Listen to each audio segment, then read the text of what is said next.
everyone, Kelly here, and today I want to do my part 2 of my January wrap-up. And if you watched my part 1, I said I split these wrap-ups. The first one was all my general reading, and this one is all going to be Greek mythology related. There is one that's just a general history book, but for the most part, these are all Greek mythology related. I've just been really loving a deep dive into Greek mythology.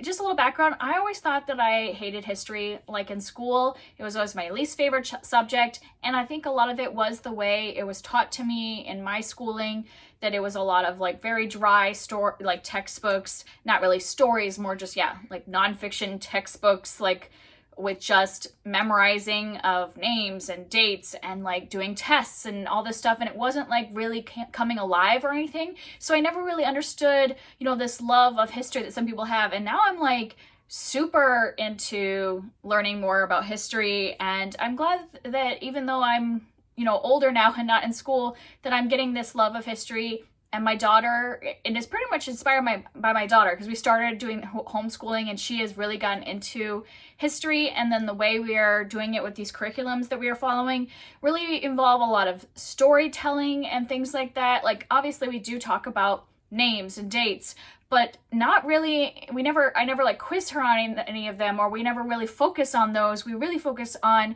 the people that lived at this time and what they were doing in their everyday life. And then also these myths and stories that they are passing on that explain some of the things that are happening in life, or talk about how they see the world around them. And I am just really loving it.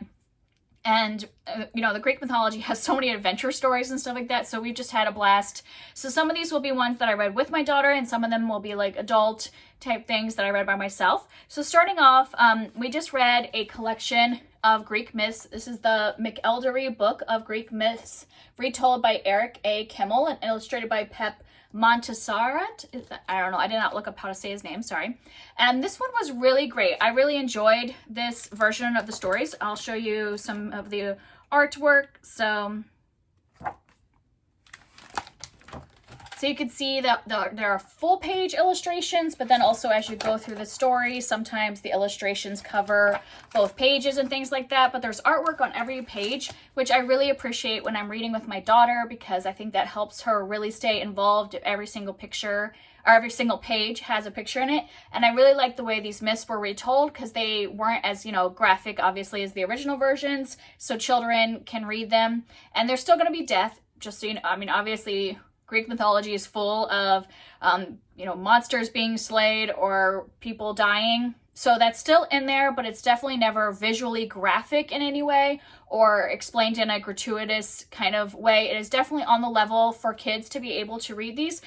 Obviously, your children, though, if you're reading this with your kids, if they're sensitive, my daughter, can handle that kind of subject matter.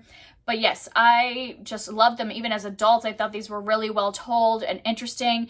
And I really liked this collection, gave it 5 stars. And then along with that, we were reading this one that's called Echo, Echo, Reverso Poems About Greek Myths by Marilyn Singer, illustrated by Jose Masi.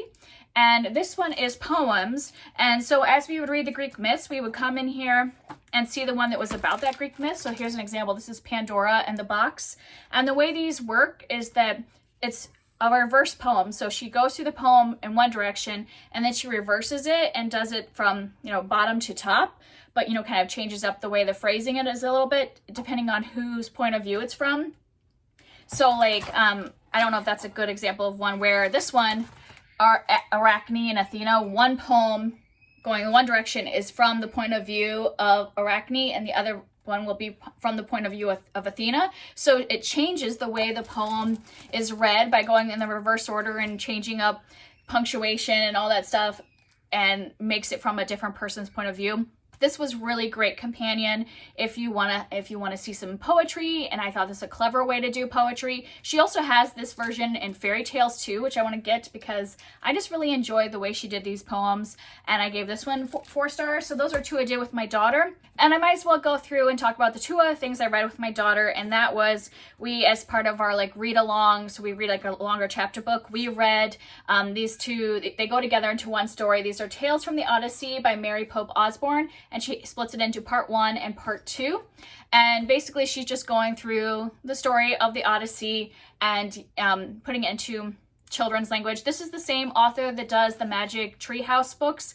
And I will say, if you've read those with your kids, I find those torturous to read out loud because of the way they're written. This was much better to read out loud. It was much more written like an adventure story for kids, where I feel like the Magic Treehouse books are a lot of dialogue and like, I don't know, I just don't like the way they're written to read out loud, where this one was very much written, I feel like, to be read out loud, and I enjoyed it a lot. The first book is definitely more, part one is definitely more of the adventures that happen to Odysseus on his journey, like all the sea serpents that he runs into, and like, you know, being on Circe's island and Calypso's island, things like that. Like, it has a lot of the adventures, you know, the one-eyed Cyclops.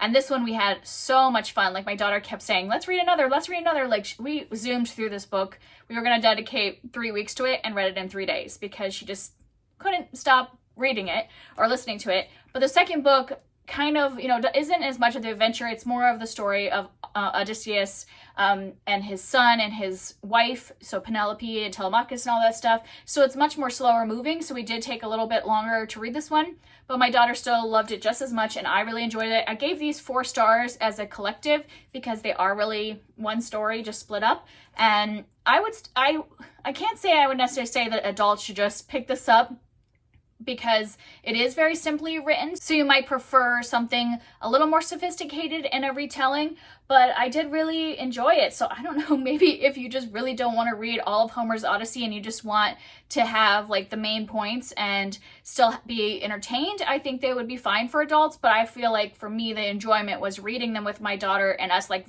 really getting into these adventure stories together. So love those 4 stars.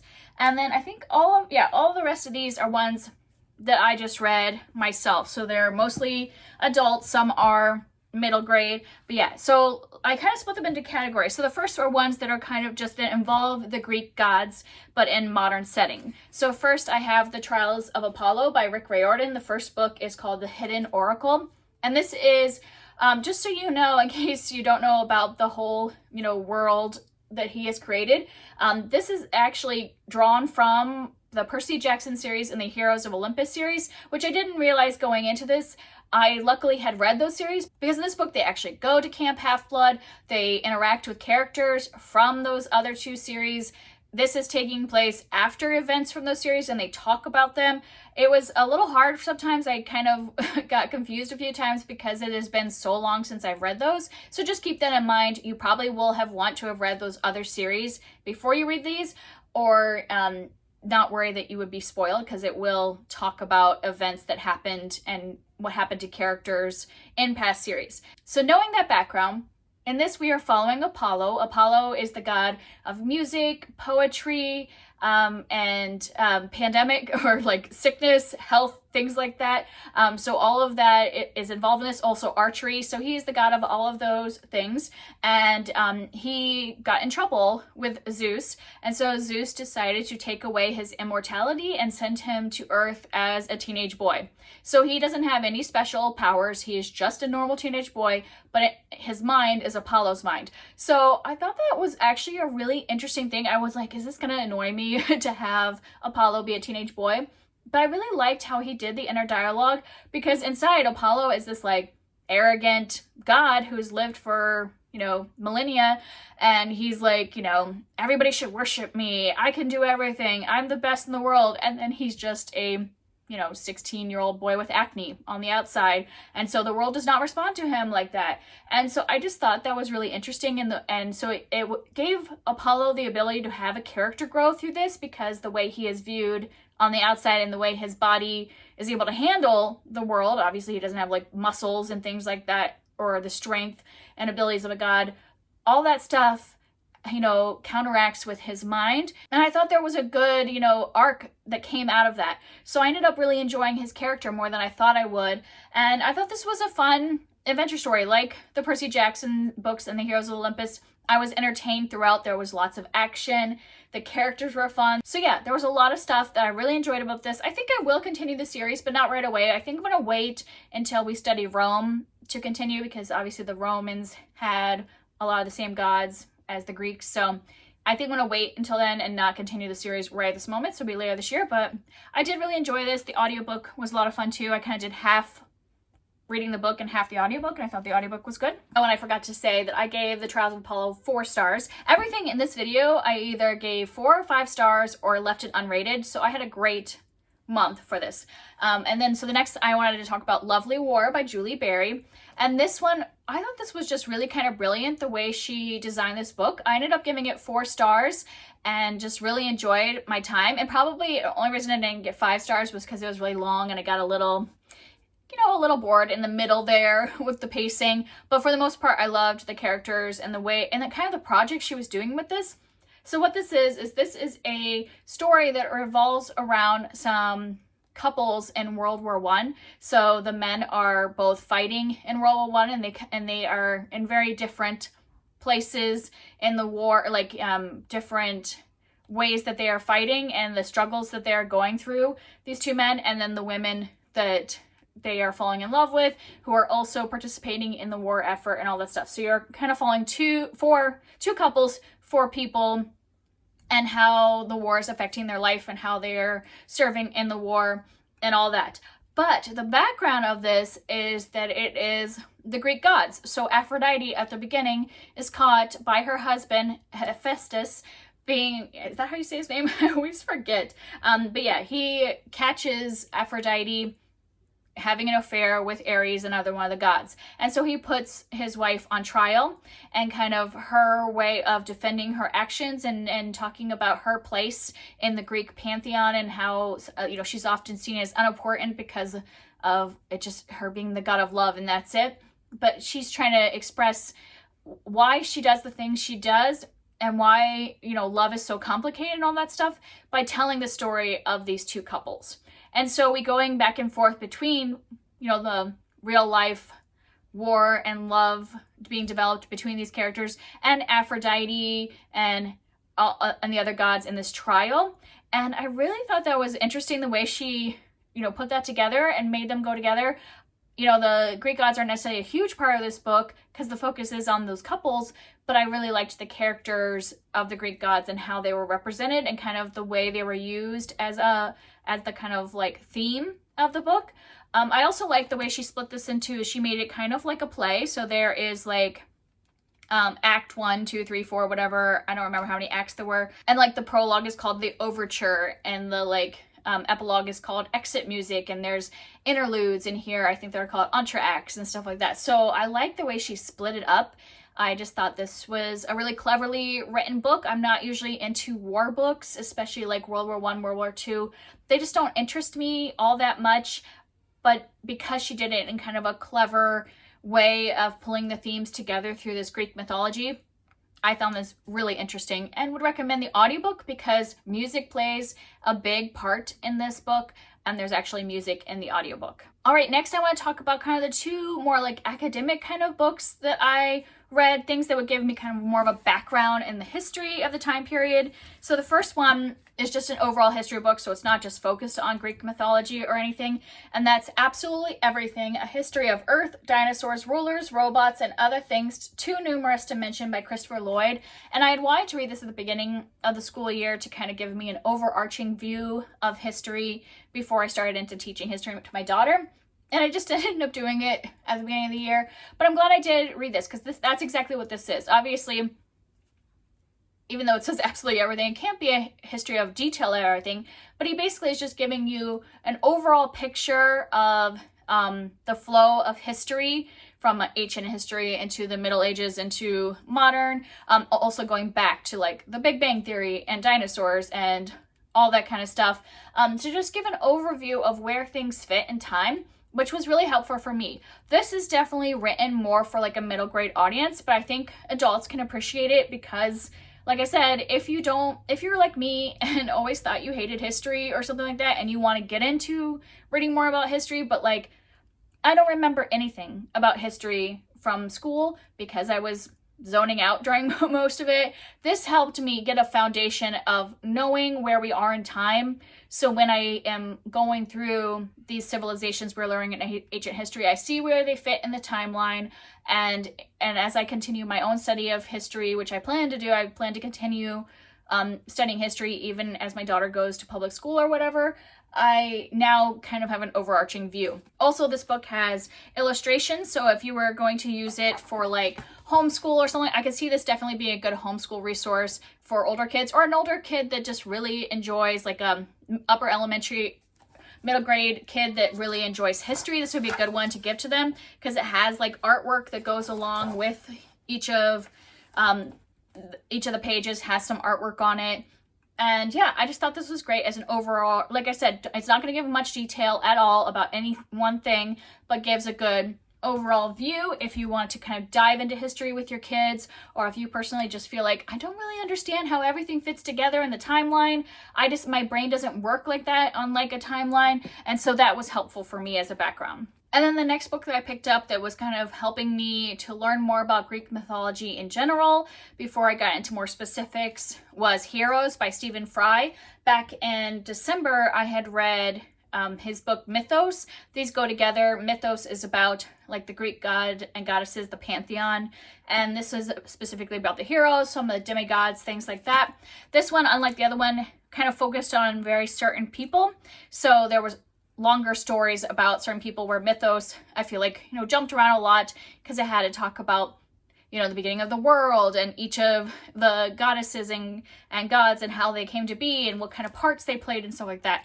Where this one had, I think it talks about Perseus, Heracles, Bellerophon, Jason, Atalanta, Oedipus, and Theseus. So not a ton of them, but because it's still thick, it gives really details on each of those heroes and kind of their stories and backgrounds, like who they're related to and all that, because like all of them are related to the Greek gods in some way or some kind of immortal being. And yeah, I really enjoyed this. Gave it 5 stars like I did with Mythos. I just really enjoy the way he tells us mythology. He makes it like in modern language that's easy to understand, but like has that creative storytelling, really draws you in. It has the adventure. It has all the wild, ridiculous things that happen in some of these stories, but makes them so fun to enjoy. And I would highly recommend his audiobooks. I listen to these while looking through the books because they do have like pictures. Mostly it's like pictures of artwork that, that relate to the stories, because there's a lot of artwork and statues and things like that about the Greeks. So yeah, definitely recommend this, especially if you don't know a lot about the details of each of the heroes and want to learn about that before reading the other ones. So I read this and then I kind of went into some books about specific heroes. So my daughter's favorite myth was Theseus and the Minotaur. We have read a lot of children's versions because we read it in that McElderry book earlier, but she loves it so much. We've read like 3 other like versions of it for children, and she's watched several videos made for children that tell that story. She loves that story. So I wanted to pick up one that was that story that was more of an older version. This is a young adult version of the story. This is called Bull by David Elliott, and this is written in verse, so it's poetry, and so it has kind of like that style, very fast and quick to read from. But I like this because it's not from the normal perspective. A lot of times when you hear about Theseus and the Minotaur, Theseus is the hero. We're following him mostly and how he gets to, to the place where he is conquering the Minotaur and all that stuff.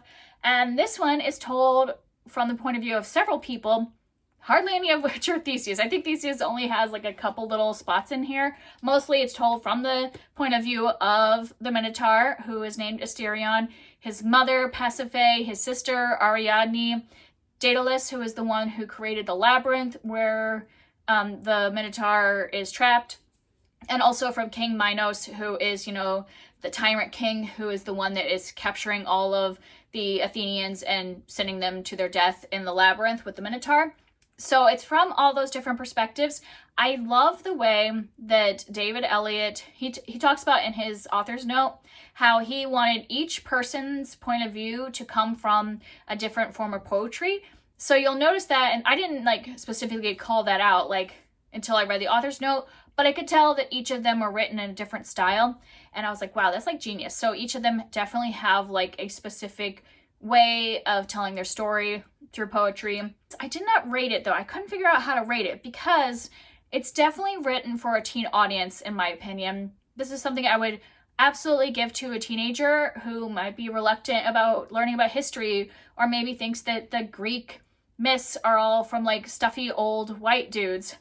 But this definitely has a much more modern feel. I feel like teenagers would really get along with the writing and like this. I mean, obviously, I'm not a teenager, but I don't know, but it just felt like that. It felt like something that was written specifically for that age group. And so I would definitely hand this to teens. As an adult, I appreciate what he was doing. I enjoyed myself, but I wouldn't say I was like really loving every bit of it, because there were sometimes I was like, okay, maybe a little modern for my taste, like, okay, yeah. But I appreciate the project of what he was doing, and the fact that he was making it for a specific audience. So a lot of adults have enjoyed this, so I would still recommend picking it up. But I didn't want to rate it because I probably would, for my pure enjoyment, rated a 3. But I think looking at the project of what he's doing and the cleverness of the writing, it probably deserves more of a 4. So I left it unrated for now. Maybe I'll end up just giving it a 4, because I do think what he was doing here is very clever. And the last thing I want to talk about is a play by Sarah Ruhl. This is a collection of her plays, but I read Eurydice, so I'm just going to put a picture of it here because no reason to hold up the whole thing because it has like 4 different plays in it.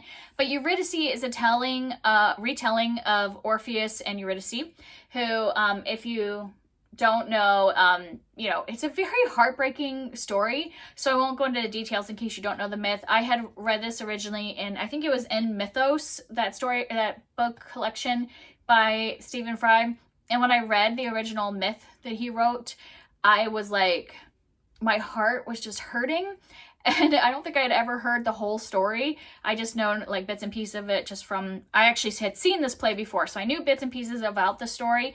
But like, yeah, just hearing Stephen Fry talk about it, I was just like, oh, it's so heartbreaking. So I really wanted to revisit this play, because like I said, I had watched it probably about like 6 years ago or something like that. And at the time I didn't know much about the myth, so I didn't really get it, because Sarah Ruhl is definitely more of a abstract kind of a playwright. Like, it's not very straightforward. You really have to think about her plays, and especially this one. Some of them are more straightforward, but more about like human connection and some weird things going on. Like, all of her plays have some little weird things, but this one especially is the most. And I heard some people, I looked it up to kind of analyze the play a little bit, and a lot of people kind of compare this to the Theater of the Absurd, which was a whole movement.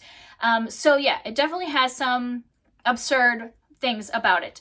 And it was one of those, I did not rate it because it was one of those that as I was reading it, I'm like, am I enjoying this? I don't think I'm really enjoying this. But then when I finished the play, I literally sat there for a half hour and just thought about it. And then I went online and started researching the play and commentary about it and all that stuff. And I haven't done that with a book in a really long time. So it really made me think and made me go through the emotions that the characters were going through. And yeah, so I feel like it was more than the sum of its parts. It's kind of like one of those kind of things. So I didn't rate it because like same way with Bull, from just pure enjoyment, I would probably give it a 3 from the reading experience. But because it made me think and really look into the themes more, it'd probably bump up to a 4. So yeah, I still recommend this play, but it might be one that you want to watch. And there is like on YouTube, you can sometimes find some like versions of theater groups doing this play, because it has a lot of times where the dialogue is very sparse. Man, I could not think of that word. The dialogue is just like maybe one word going back and forth, like very little dialogue, but there's a lot happening on the stage. And yeah, there's stage directions in the play, but I think it would be a lot different envisioning in it. Since I had seen it previously, I could picture what they were doing when I stood on stage, and I could, combine that with the dialogue. So it's not necessarily one I would suggest just picking up the play and reading it. I would almost suggest watching it an online version first before you read it, but then you can read it and kind of pull out those themes more, take your time with it. So I do appreciate what she's doing in this. So just so you know, this is not like a direct retelling of Orpheus and Eurydice, because they're their relationship, I feel like, is very much not the point of this play. It's very much focused on the relationship of Eurydice with her father, who has died. So in the original myth, Orpheus and Eurydice are in love and they get married, and then Eurydice dies, you know, pretty much right after they get married, and Orpheus wants to follow her to the underworld to bring her back to life and all that. And while she, like, in the play, you know, same thing happens. They fall in love. She dies after they get married. She's in the underworld. And a lot of what is happening in the play is her finding her father in the underworld and their connection, and kind of like all this theme of grief and remembering and forgetting. And yeah, it's really beautiful in its themes. It just doesn't really feel like an Orpheus and Eurydice retelling. And so that's why at first I was like, do I like it? But if I think of it more of a focus on remembering and forgetting and grief and those themes, then I really like it. So I think it was just one of those that really made me think about pulling back from what it says it is. Like the description says it's a retelling, but if you really just don't even think about it as retelling, yes, it has the names Orpheus, Eurydice, the underworld, and all that stuff. But if you pull away from that and really just see the human connections, you know, between someone who lost someone they loved, I think there's a lot of value in this play and what she's talking about.